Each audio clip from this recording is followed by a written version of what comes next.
wabarakatuh. Selamat Waalaikumsalam pagi, selamat warahmatullahi. siang, selamat sore, dan selamat malam teman-teman semua.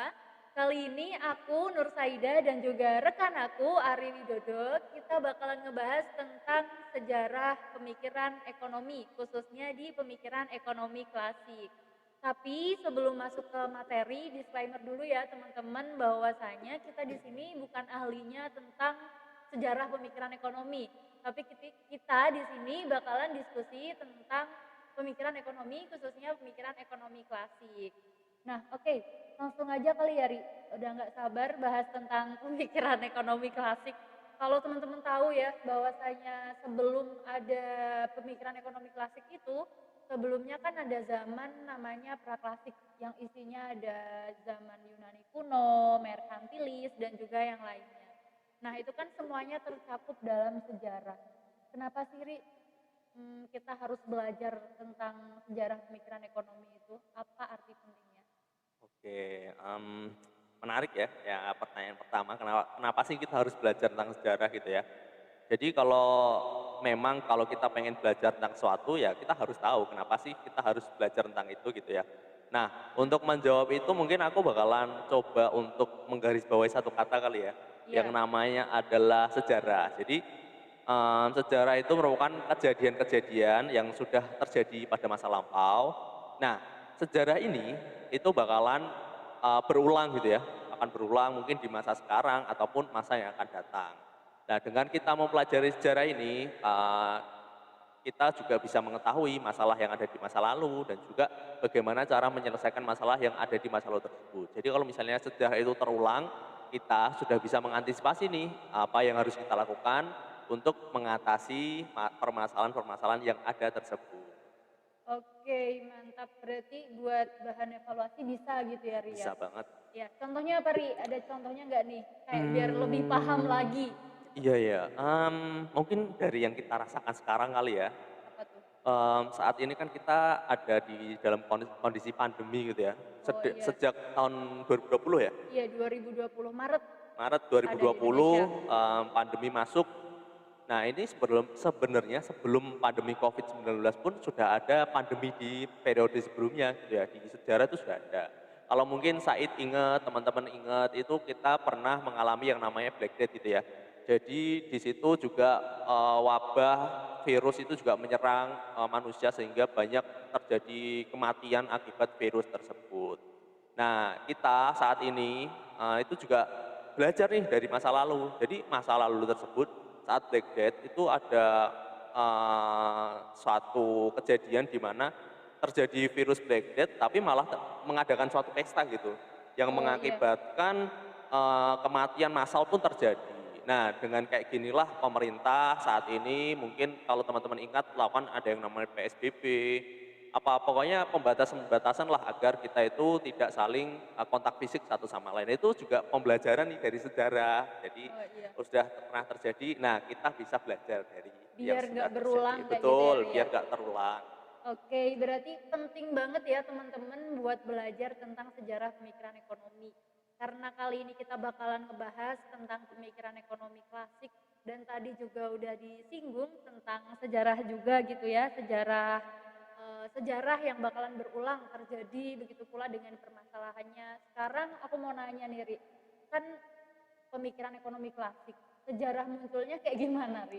Kok bisa ada pemikiran ekonomi klasik? Oh iya, kok bisa muncul pemikiran ekonomi klasik ya? Jadi sebenarnya ekonomi klasik ini juga tidak terlepas dari pemikiran ekonomi yang sebelumnya, yang praklasik gitu ya.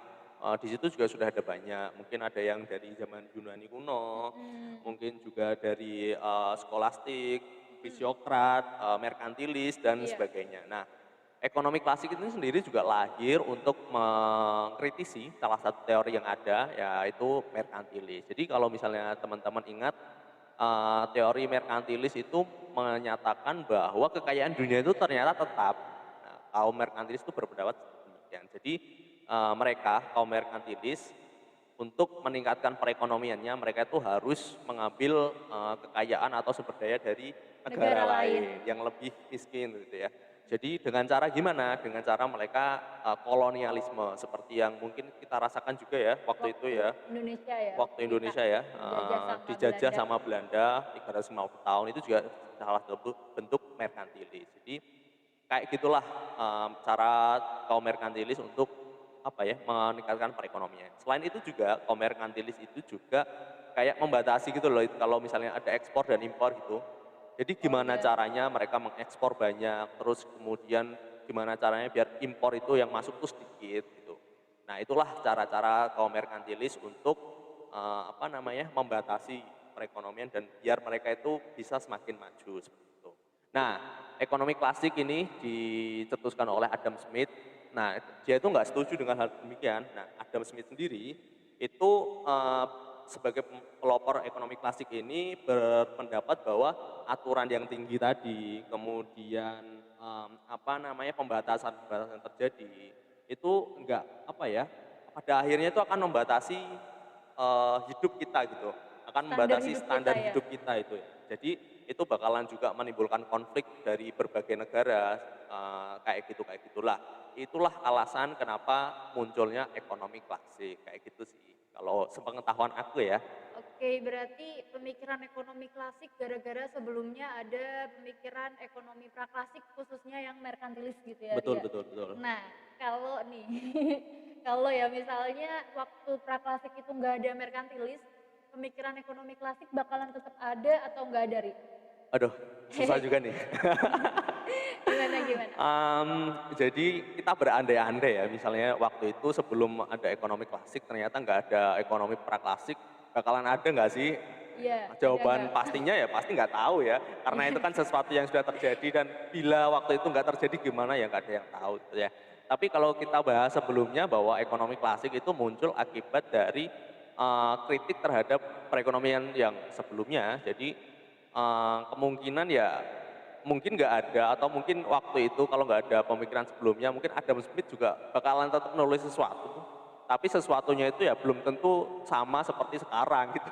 Jadi kita nggak bisa pasti ini dengan Oh iya. adanya kayak gitu tadi. Nah, ngomong-ngomong soal ekonomi klasik nih, kayak Said Mm-mm. tahu nggak sih siapa-siapa aja tokoh-tokoh sebagai pencetus ekonomi klasik itu? Klasik ya? Nggak tahu sih. Ada yang tahu, ada yang tahu. Tadi udah disinggung ya sama Ari ya teman-teman, pemikiran ekonomi klasik salah satu tokohnya Adam Smith. Tuh, tahu kan aku. Salah satu teori yang terkenalnya namanya invisible hand. Nanti Ya. kita diskusi aja ya teman-teman karena di sini aku juga minim ilmu. Oke, langsung kamu aja Ri jelasin kayaknya nggak paham banget tentang ini nih. Apa nih Tentang tokoh. tokohnya? Langsung masuk tokoh aja. Oh, oke. Mungkin ini ya, tokoh yang pertama tentu tokoh yang sangat terkenal ya dengan invisible hand-nya yang sudah kamu sebutin tadi, Adam Smith sebagai pelopor juga.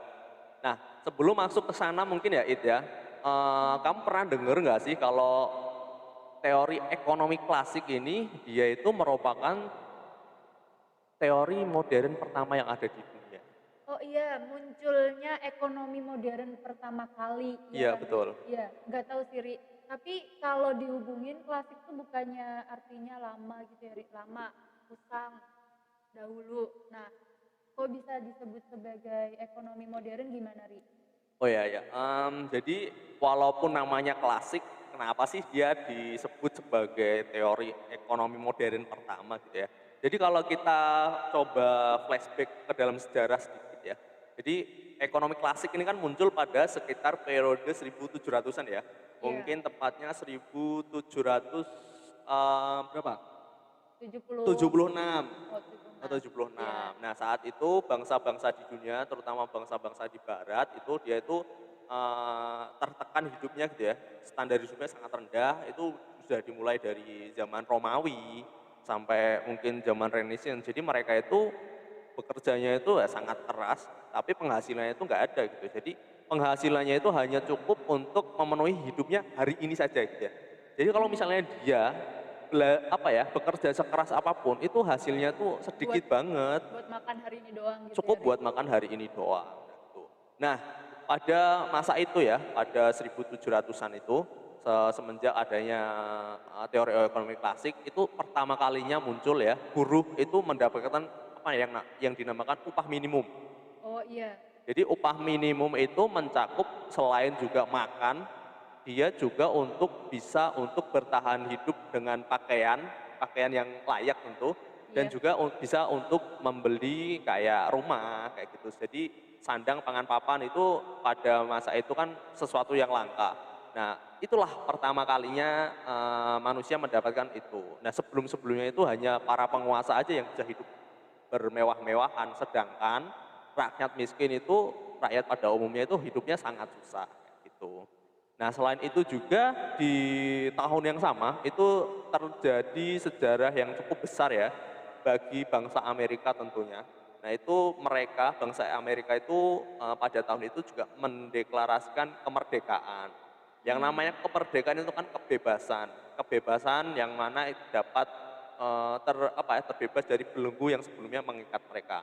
Nah, kemerdekaan Amerika lah ini yang nantinya bagi bangsa-bangsa selanjutnya itu menjadi kayak motivasi pembelajaran. Oh, ternyata bisa merdeka toh. Nah, kebebasan itulah yang membuat Amerika juga bisa berkembang. Di situ juga lahir banyak-banyak inovasi-inovasi. Lah, itulah kenapa pada masa ekonomi klasik ini disebut dengan ekonomi modern yang pertama. Meskipun kita menyebutnya ekonomi klasik, tapi inilah ekonomi modern pertama yang kita kenal hingga saat ini. Oke, berarti gara-gara tadi munculnya upah minimum dan juga di tahun 1776 ada deklarasi kemerdekaan tadi ya, Ri ya. Betul. Salah satu buktinya apa, Ri?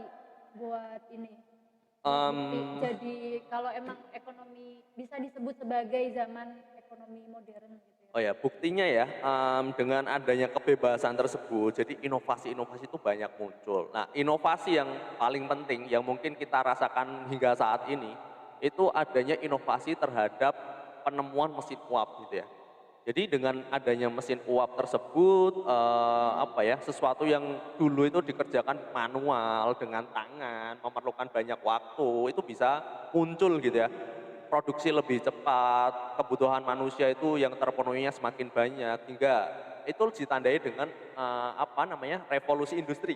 Iya, Revolusi revolusi industri 2.0 ya berarti. 1.0, Oh, satu. 1.0. Nah, revolusi industri sendiri dari saat itu hingga saat ini sangat berkembang. Itu juga salah satunya dipengaruhi oleh adanya pemikiran dari Adam Smith dengan bukunya The Wealth of Nation itu.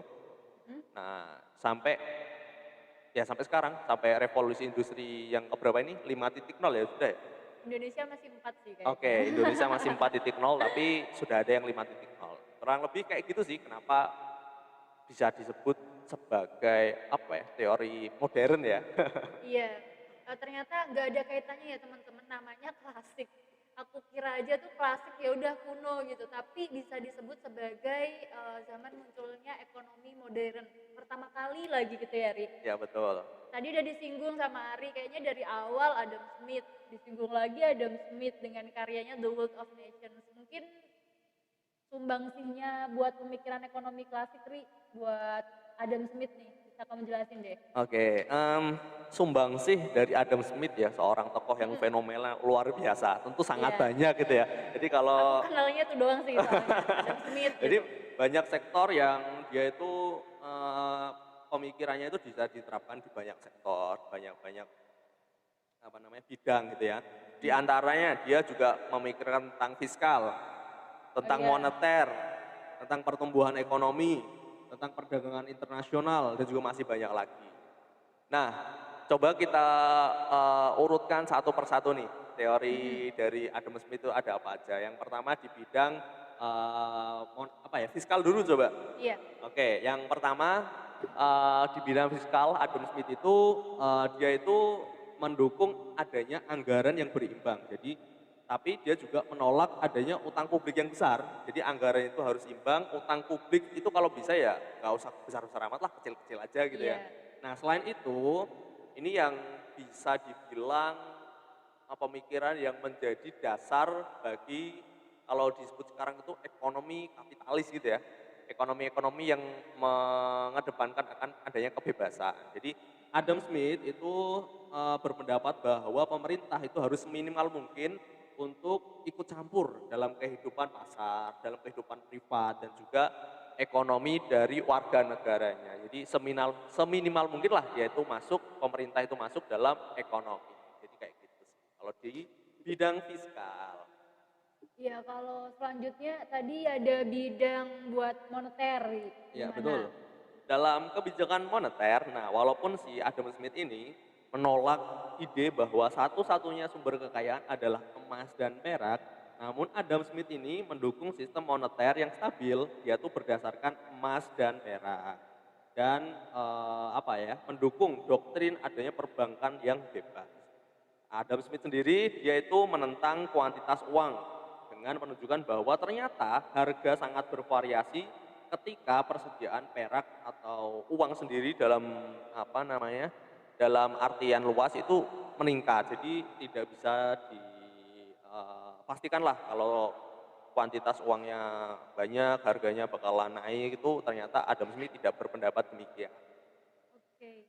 Nah, kemudian terkait pertumbuhan ekonomi mungkin ya, It ya. Iya, yang Ya, jadi ketiga. terkait dengan pertumbuhan ekonomi, Adam Smith ini menekankan bahwa kunci penting pertumbuhan ekonomi itu bukan hanya tentang kebijakan pemerintah, tapi lingkungan usaha yang kompetitif dan manajemen yang sehat. Nah, itu juga menjadi salah satu faktor yang penting. Di samping itu juga tentang tabungan dan penghematan. Nah, Smith juga menjelaskan perlunya investasi modal dan mesin penghemat tenaga kerja sebagai elemen vital dalam menaikkan standar hidup masyarakat. Jadi dengan begitu kan otomatis mesinnya lebih banyak, teknologinya lebih bagus, jadi produksi lebih efektif. Jadi nanti apa yang diterima oleh masyarakat itu akan semakin besar. Kayak Oke, gitu. itu tadi udah yang kebijakan fiskal, kebijakan moneter, dan juga pertumbuhan ekonomi. Tadi juga Aris sebutin yang bagian akhir ada teorinya yang dikemukakan sama Adam Smith tentang perdagangan internasional. Betul. Gimana tuh, Ri? Nah, kalau dalam hal perdagangan internasional sendiri, si Adam Smith ini menentang adanya merkantilisme itu ya. Jadi Adam Smith itu sangat pro terhadap yang adanya pasar bebas, persaingan bebas kayak gitu. Iya. Iya. Nah, dengan demikian, banyak orang yang dengan teori tersebut bahwa kalau dengan pembatasan tersebut bisa aja revolusi industri yang terjadi saat itu dengan pembatasan itu benar-benar nggak terjadi. Jadi industrinya macet dan berjalan itu lambat. Nah, Adam Smith sendiri dalam perdagangan internasional itu dia sangat pro terhadap adanya keterbukaan dan kebebasan kayak gitu. Oke, banyak banget ya Ri, ternyata dari yang kamu bilang ada tadi kebijakan fiskal, terus juga kebijakan moneter, terus juga pertumbuhan ekonomi dan ketambahan lagi sama perdagangan internasional. Jadi dari yang kamu bilang, fokus utama pemikiran Smith berarti peningkatan individu melalui kesederhanaan dan perilaku yang baik, menabung dan berinvestasi, perdagangan dan defisit kerja, pendidikan, pembentukan kapital, dan pengembangan teknologi baru. Secara umum, Smith lebih tertarik untuk meningkatkan kemakmuran ketimbang pemerataan kemakmuran, begitu ya, Ri? Ya betul juga sih. Nah, karena si Adam Smith ini kan dia merupakan sosok yang sangat meminimalkan gimana caranya minimal peran pemerintah dalam ekonomi, dalam pasar yang sudah populer dengan istilah invisible hand gitu ya.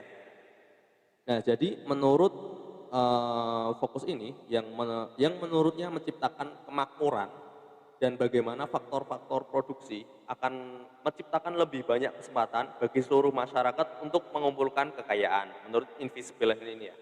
Jadi peran kayak tuan tanah, buruh, dan kapitalis dalam menciptakan nilai itu tidak terlalu bahas dalam bukunya sebetulnya.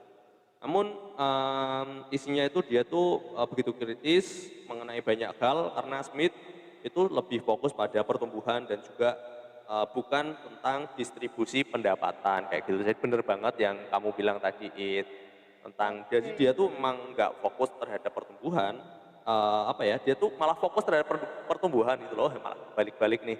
Jadi Gimana sih, jadi gimana? dia Adam Smith itu fokus terhadap pertumbuhan, namun tidak terlalu fokus terhadap Distribusi distribusi pendapat. pertumbuhan tersebut, kayak gitu. Jadi ya udah kayak Oke, gitu. will not Oke, lanjut guys. Selanjutnya nih. Em, Selanjutnya kita setelah Adam kita mau Smith, lanjut apa nih? lanjut tokohnya. Habis Oke. Adam Smith, ada siapa? Nah, jadi setelah Adam Smith tentu dia nggak sendirian ya dalam masa ini kan banyak banget nih. Nah, setelah Adam Smith ini ada satu tokoh lagi yang namanya adalah Jeremy Bentham. Kamu pernah dengar nggak nama ini? Enggak. Siapa tuh? Apa tuh Nah, pemikiran jadi ekonominya? Jeremy Bentham ini dia itu adalah salah satu sosok atau tokoh sebagai pelopor adanya yang disebut utilitarianisme. Utilitarianisme kali, Ri. Oh iya, Utilitarianisme. utilitarianisme. Aduh susah banget ini konsepnya. Tapi intinya dari konsep ini, jadi Iya, apa? intinya itu ya sebuah konsep yang tujuannya adalah sebuah kebahagiaan hidup sebanyak-banyak bagi manusia. Jadi tujuannya itu adalah suatu kebahagiaan gitu ya, bagi manusia banyak gitu. Jadi pendekatan ini dia punya prinsip yang demokratis dan juga egaliter kayak gitu. Nah, satu keberadaan fase ekonomi dari teori kemakmuran yang didasarkan oleh tokoh yang bernama Bentham ini, yaitu pada pilihan pada uang adalah sebagai pengukur kesedihan dan kesenangan. Jadi walaupun dia berpendapat soal kebahagiaan, tapi tetap aja yang Ada alat ukurnya. alat ukurnya itu uang, kayak gitu. Kemudian, nah tapi karena dia itu berpatokan kesenangan itu diukur dengan uang, sedangkan memang nggak semuanya ya kan, nggak semua kesenangan itu lahirnya dari uang, masih banyak hal yang membuat kita senang selain uang. Jadi salah satu kelemahan dari sosok Bentham ini dengan utilitarianisme yang sangat susah disebutkan oleh aku ini. Iya, iya. Jadi tidak semuanya kebahagiaan itu dapat diukur dengan uang. Kayak gitu sih kalau untuk tokoh yang sangat luar biasa ini, Bentham. Oke, berarti fokusnya kalau Adam Smith tadi invisible hand. Ini aku rangkum lagi ya teman-teman dari awal. Kalau Adam Smith itu invisible hand, kalau Bentham ini lebih ke pendekatan utilitarianisme gitu ya. Ya betul, betul, betul. Dengan kelemahannya tadi bahwa ya setiap orang beda-beda gitu buat kebahagiaannya, nggak melulu tentang uang. Lanjut Ri, paham nih aku ada apa lagi? Langsung gas, ada berapa tokoh gas aja langsung. Banyak ya, jadi ada tokoh yang selanjutnya ini tokoh yang aku juga sendiri baru tahu dan aku langsung ngefans dengan tokoh ini. Jadi tokoh ini dia itu bernama Jean Baptiste Say. Jadi banyak Say, SAY, bisa Say, bisa Say, apapun lah ya, yang penting itu namanya ya. Jadi Say ini merupakan sebuah tokoh ekonomi penting dari Prancis. Nah, dia tuh lahirnya itu di Lyon pada 1767. Jadi ini tuh dia lahir tepat 9 tahun sebelum buku fenomenal The Wealth of Nation itu dicetak kayak gitu. Nah, saya sendiri ini dia tuh berasal dari keluarga Protestan gitu ya di Prancis Selatan, terus dia pindah ke Jenewa, kemudian dia menetap lagi di Paris. Nah, inti dari pemikiran si Say ini yang aku kagum banget, dia itu ada ada banyak lah, ada 5 terutama.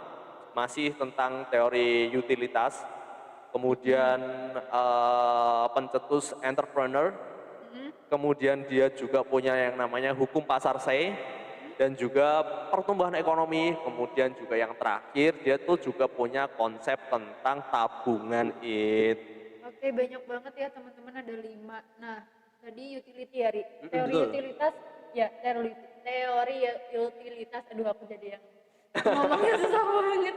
Tadi udah dijelasin bahwa Bentham ada pendekatan utilitarianism.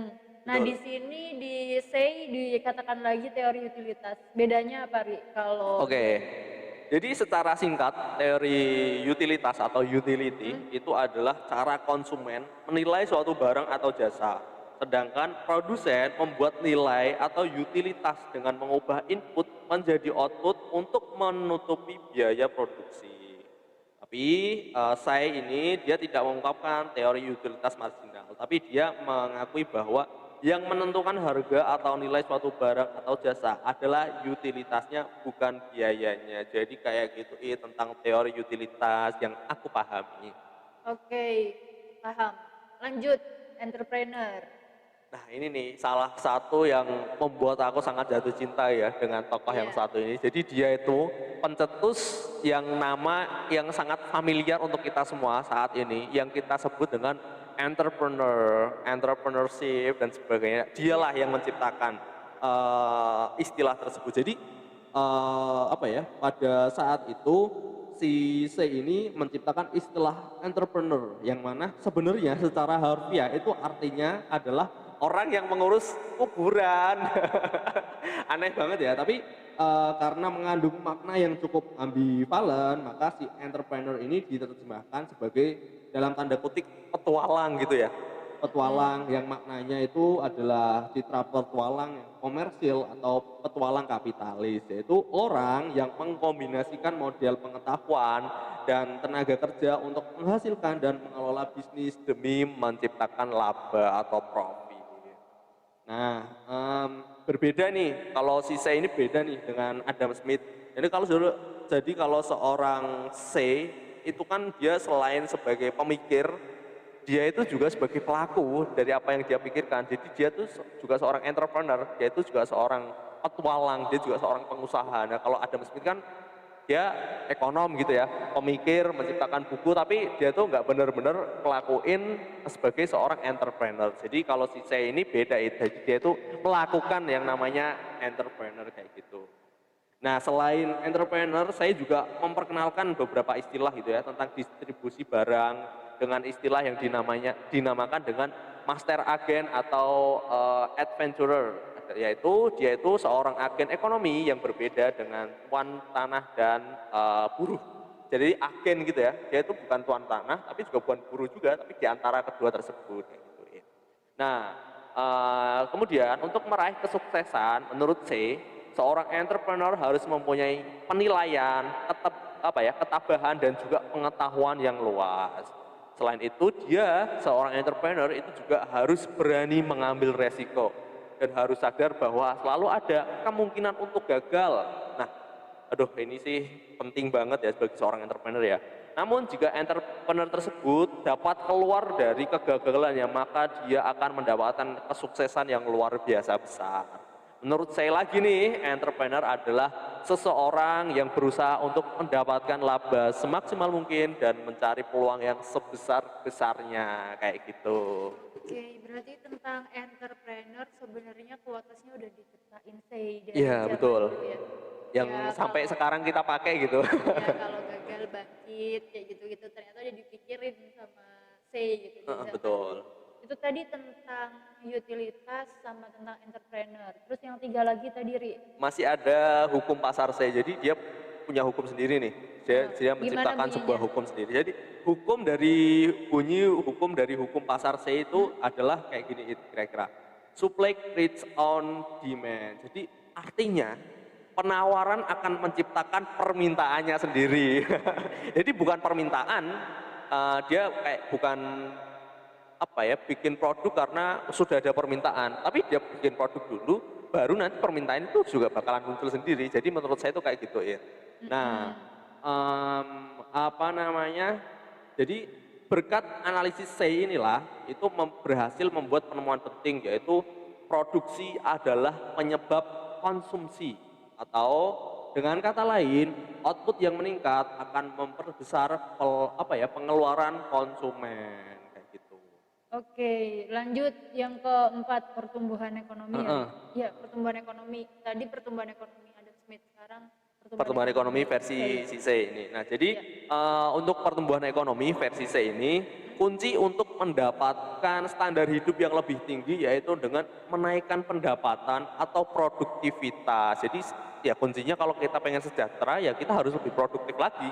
Menurut saya itu kayak gitu. Nah, prinsip tersebut juga berlaku pada suatu bangsa gitu, menciptakan produk baru yang lebih baik, akan membuka pasar baru dan menaikkan konsumsi. Oleh sebab itu, mendorong konsumsi tidak bermanfaat bagi perdagangan karena kesulitannya terletak di dalam penyediaan sarana, bukan menstimulasi keinginan untuk mengkonsumsi. Jadi menurut saya, pemerintah yang baik akan menstimulasi produksi, justru produksi, sedangkan pemerintah yang buruk akan menstimulasi konsumsi. Jadi hukum pasar saya itu kayak gitu, terutama yang pertumbuhan ekonomi ya, itu kayak gitu, lebih terfokus pada produksi daripada konsumsinya. Oke. 4 ya? Empat. Satu, konsep tabungan.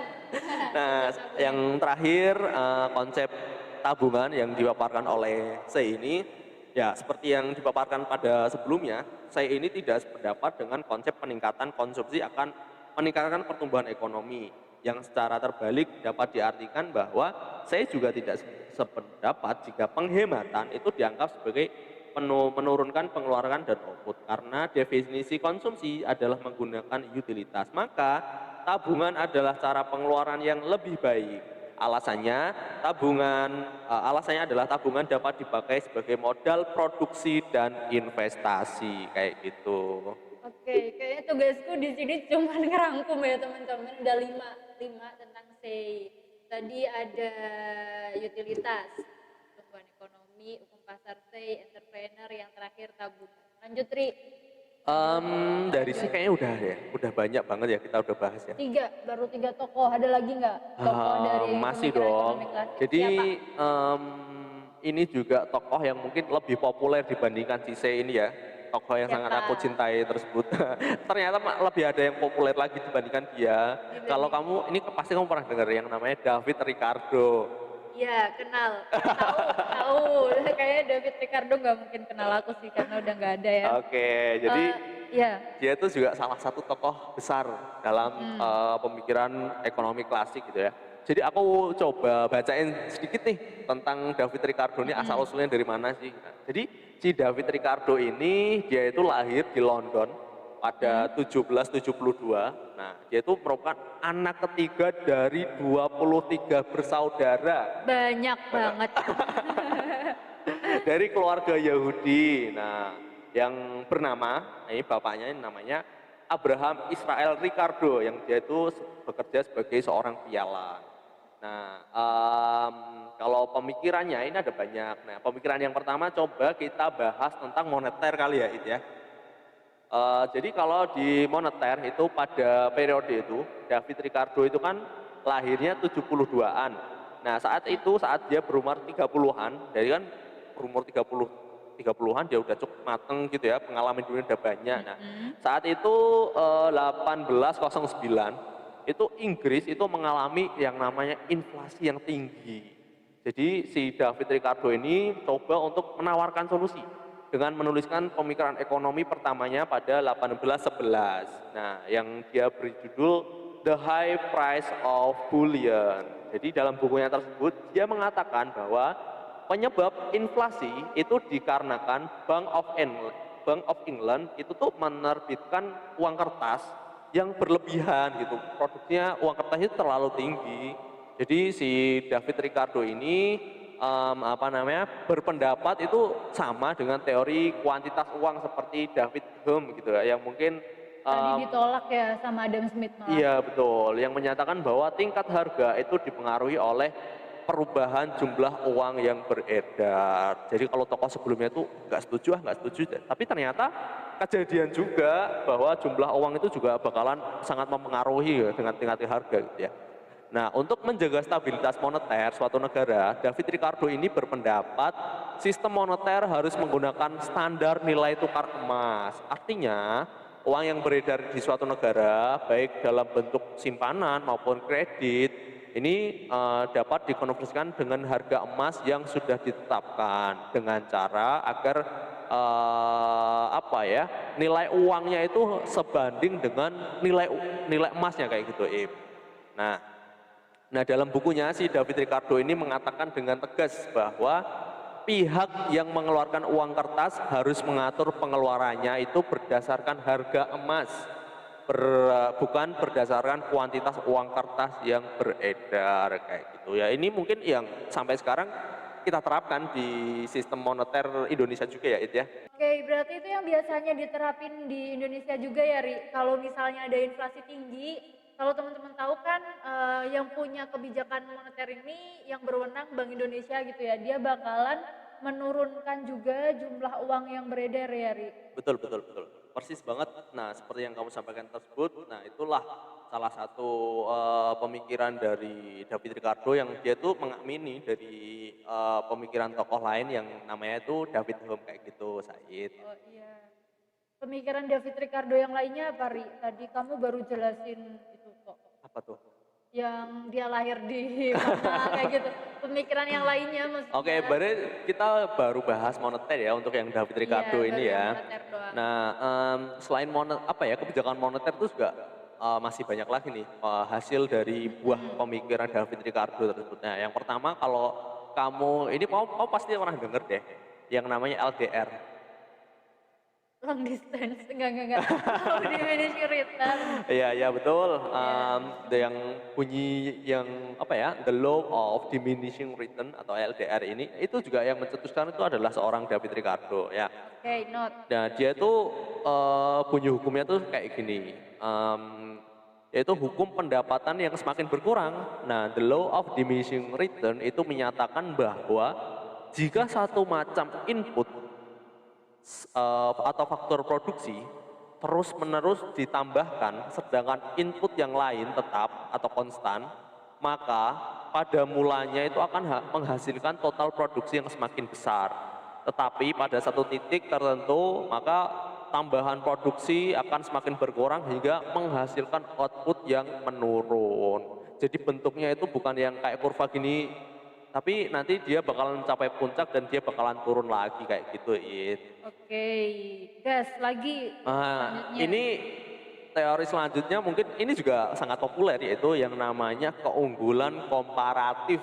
Nah jadi kayak gini, menurut David Ricardo ini perdagangan bebas akan menguntungkan kedua belah pihak dan saling mengejutkan adalah perdagangan bebas akan membuat suatu negara melakukan spesialisasi meskipun suatu negara memiliki keunggulan absolut dalam produk tertentu. Jadi misalnya kayak gini, misalnya kita ambil contoh Indonesia lah ya, Indonesia dengan negara tetangga kayak Malaysia atau Singapura, pilih salah Iya. satu, pilih Malaysia apa Singapura nih?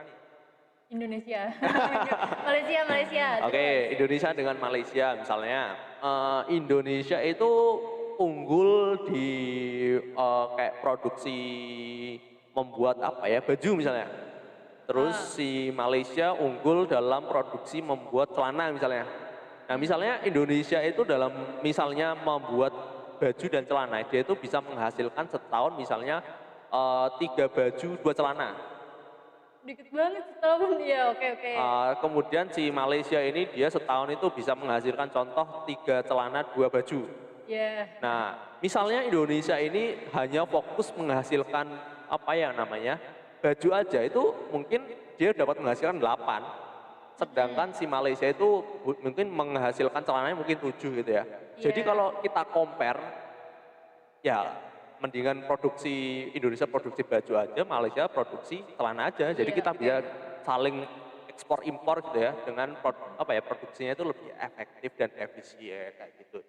Oke, itu tadi Betul. moneter, terus hukum pendapatan tadi LDR, terus Heeh. juga keunggulan komparatif. Selanjutnya apa, Ri? Nah, yang selanjutnya itu ada yang namanya distribusi pendapatan, bukan pertumbuhan. Bingung nggak tuh? Nah, model Adam Smith yang sebelumnya itu menjelaskan bahwa pekerja kapitalis dan pemilik tanah bekerjasama untuk menghasilkan barang dan jasa. Pemilik tanah bekerja sama untuk menghasilkan barang dan jasa itu ya. Dalam model konflik kelas yang dipaparkan oleh David Ricardo, menurutnya pekerja kapitalis dan pemilik tanah itu saling bersaing, bukan saling bekerja sama, tapi saling bersaing untuk mendapatkan bagian dari barang dan jasa yang diproduksi kayak gitu. Jadi kalau menurut Adam Smith ini tuh mereka berkolaborasi atau bersama-sama kerjasama, tapi kalau menurut David Ricardo enggak, mereka itu sebenarnya sedang bersaing. Oke, ada lagi, Ri? Nah ini yang terakhir tentang teori upah besi. Waduh apa sih itu? Apakah dia seorang Dikasih upah besi. Dikasih sih upah besi? Apa tuh? Jadi menurut teori David Ricardo, teori upah besi ini bahwa substansinya hukum besi oleh David Ricardo yaitu upah yang ditentukan oleh interaksi antara penawaran dan permintaan akan buruh. Nah ini yang juga masih kita laksanakan sampai sekarang ya Id ya. Jadi teori upah besi ini merupakan upah real jangka panjang yang cenderung berpengaruh terhadap upah minimum yang diperlukan untuk menyokong kehidupan pekerja. Jadi upah tidak dapat jatuh di bawah tingkat substansi karena tanpa substansi buruh tidak akan mampu bekerja. Iron Wage Theory, ini bahasa Inggrisnya. Ya. Jadi teori ini dia tuh cenderung untuk meragukan kepentingan pengusaha dan pekerja yang belum mendapatkan pekerjaan.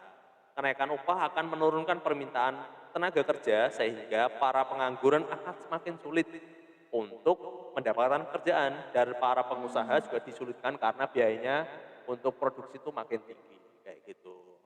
Oke, banyak banget ya hari ini aku udah ya Allah udah banyak gitu. Tapi banyak dapat insight juga ya teman-teman di sini tentang Mudah-mudahan. tokoh-tokoh di pemikiran ekonomi klasik.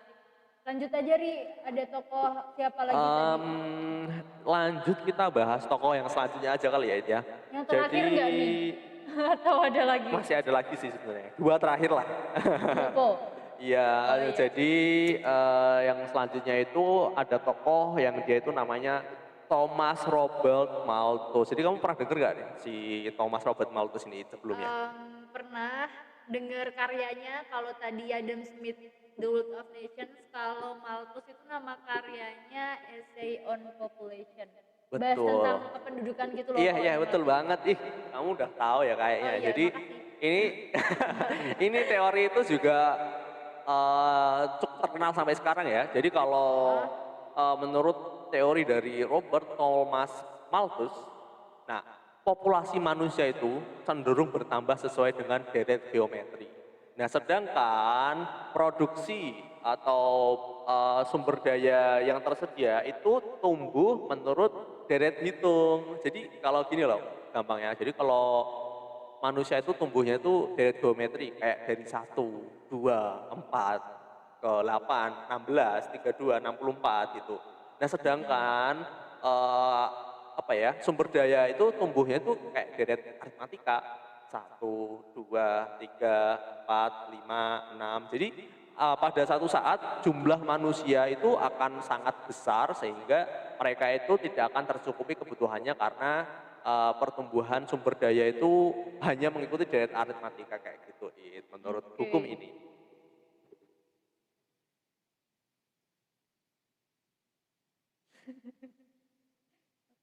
Kamu Ri. Kamu Udah kok, udah. yang ini. Udah. Udah. Udah. Aku ya? Ya Iya. udah berarti tadi anggap aja itu berarti lanjut. Oh ini ya. 1, 2, 3. Oke, geometri, aritmatika, terus juga tentang pertumbuhan penduduk. Pertumbuhan penduduk. Berarti kental banget sama kalau di Jawa banyak anak banyak rezeki ya, Ri. Jawanya. Kalau menurut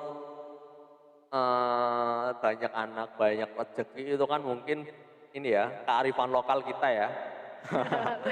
Kalau menurut Malthus sih nggak demikian karena semakin banyak anak ya dia bakalan mengkonsumsi semakin banyak. Sedangkan ya seperti kita tahu menurut apa yang dia pikirkan apa ya penambahan jumlah yang sumber daya yang tersedia itu nggak sebanyak penumbuhan apa ya jumlah manusia yang lahir gitu ya populasi yang meningkat itu nggak sebanding. Jadi kalau kita bicara mengenai itu mungkin sedikit bertolak belakang ya. Iya, ada pemikiran lagi nggak, Ri? Ada. Jadi selain itu tadi, Malthus juga mengembangkan tentang apa ya hukum pendapatan yang menurun. Jadi dia tuh mengembangkan konsep tentang yang dinamakan kelangkaan gitu. Jadi menurutnya ya sarana-sarana untuk mendukung kehidupan manusia itu terbatas oleh sumber daya alam, terutama tanah gitu ya. Jadi bumi itu kan ya segitu-gitu aja gitu. Jadi semakin kesini kalau populasi semakin banyak ya semakin sedikit tanah yang tersedia sebagai dia itu semakin langka kayak gitu ya. Jadi sumber daya alam itu cenderung terus-menerus berkurang.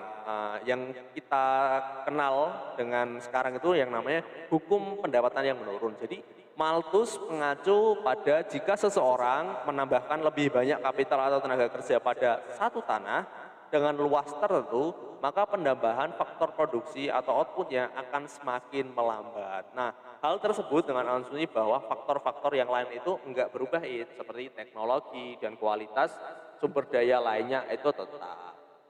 Dan hal tersebut apa ya, itulah yang diabaikan oleh Malthus bahwa teknologi itu ya nggak tetap, teknologi dan sumber daya lainnya itu ya bakalan berkembang. Nah itu salah satu kelemahan dari pemikiran ini kayak gitu.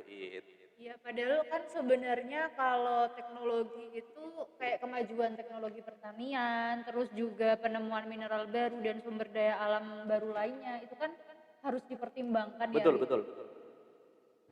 Jadi ya yang namanya manusia itu kan selalu mencoba untuk berinovasi dan nggak mungkin loh kita pakai teknologi mungkin 100 tahun yang lalu kita masih pakai sampai sekarang tuh rasanya itu sangat jarang dan itu salah satu kelemahan yang dari teori seorang Malthus tadi kayak gitu Said. Oke.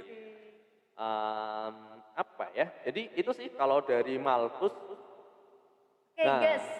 selanjutnya Apalagi kali ya. Ini selanjutnya. yang bener-bener yang terakhir nih Oke, untuk gak sabar banget yang terakhir ya tokoh teman-teman. ya. Jadi yang terakhir itu ada yang namanya Mill. Jadi Mil.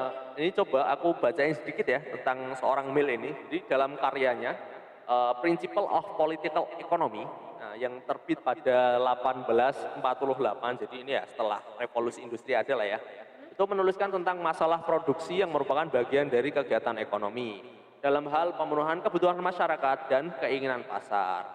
Nah, si Mill ini juga merupakan orang pertama yang mengemukakan ide tentang elastisitas permintaan.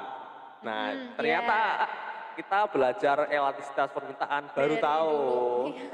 bahwa penemunya adalah si Mil. Mill ini. Mil. Nah, Oke. yang kemudian dikembangkan lebih lanjut oleh Marshall.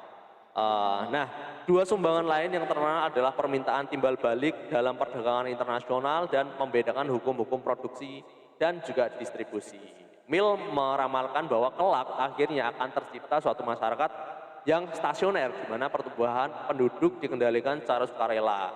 Barang-barang kebutuhan hidup tersedia berlimpah. Nah, tapi juga kalau Said sendiri tahu nggak masyarakat yang stasioner itu yang seperti apa?